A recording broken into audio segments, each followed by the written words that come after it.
Bonjour à tous. Pour un grand nombre de personnes, Pâques est une fête familiale. Mais cette année, nous sommes confinés.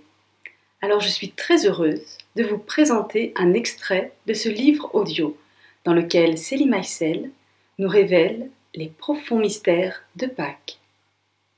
Aujourd'hui, samedi, découvrez la signification des symboles de Pâques. Pourquoi les œufs? Pourquoi le lapin? Eh bien parce qu'au-delà d'une fête religieuse, Pâques est pour tout être humain l'occasion d'éveiller en lui un renouveau. C'est avant tout la fête du printemps. Je vous souhaite une très bonne écoute.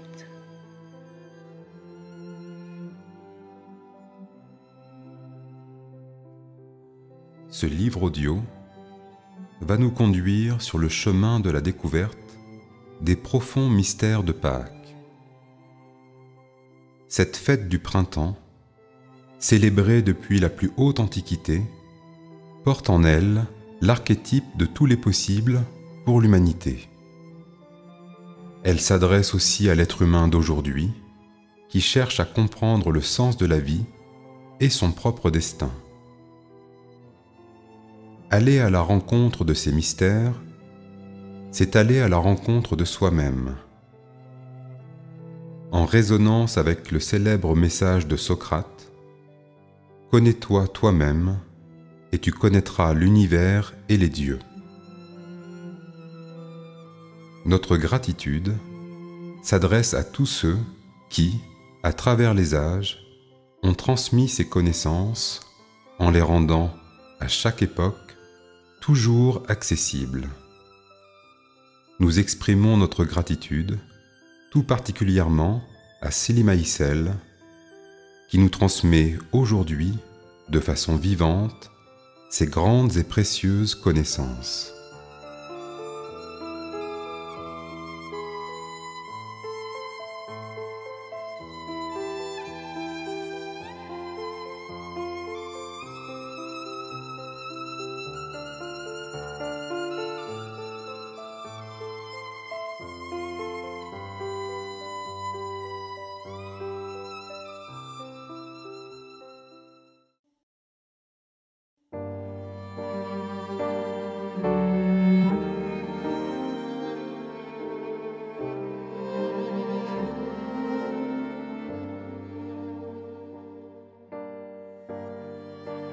Nous vivons au rythme des saisons, et le respect des rythmes est très important pour l'être humain.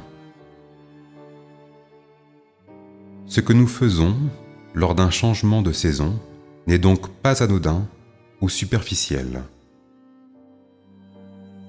Le printemps correspond à une réalité profonde. C'est un peu comme un nouveau jour qui se présente, comme un éveil à une réalité différente de ce qu'elle était en hiver. L'origine de la fête de l'équinoxe de printemps est bien plus ancienne que la fête de Pâques des chrétiens.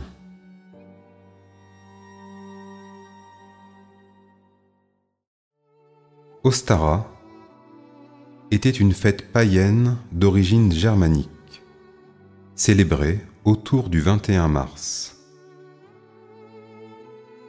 Elle symbolisait le renouveau de la vie et de la terre après un hiver froid et dur. Le nom Ostara vient de Ost, l'Est en allemand, et fait donc référence à l'aube, à la vie qui regagne la terre après le sommeil hivernal. Nous connaissons encore certains rituels d'Ostara qui célébraient cette vie retrouvée. Par exemple les œufs, symbole de renaissance, que l'on peint, ou les petits animaux, tels les poussins, les canetons ou les lapreaux, qui y tiennent également une place centrale. Le lapin avait une place particulière, probablement parce qu'il était l'ancien symbole de la lune et par là de la fertilité de la terre. La déesse, sortie de son sommeil, enveloppe la terre de sa fertilité. On retrouve encore d'autres images symboliques, puisque les cloches, qu'on associe à cette période, étaient censées sonner le réveil de la terre et de la nature.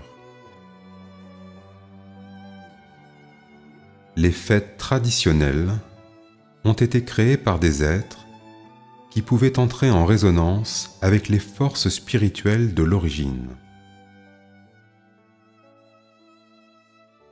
Ils savaient lire les messages inscrits dans les étoiles et les planètes et y trouver la force de créer des fêtes vraies, des fêtes qui éveillent l'âme, des fêtes de la reconquête des qualités nobles.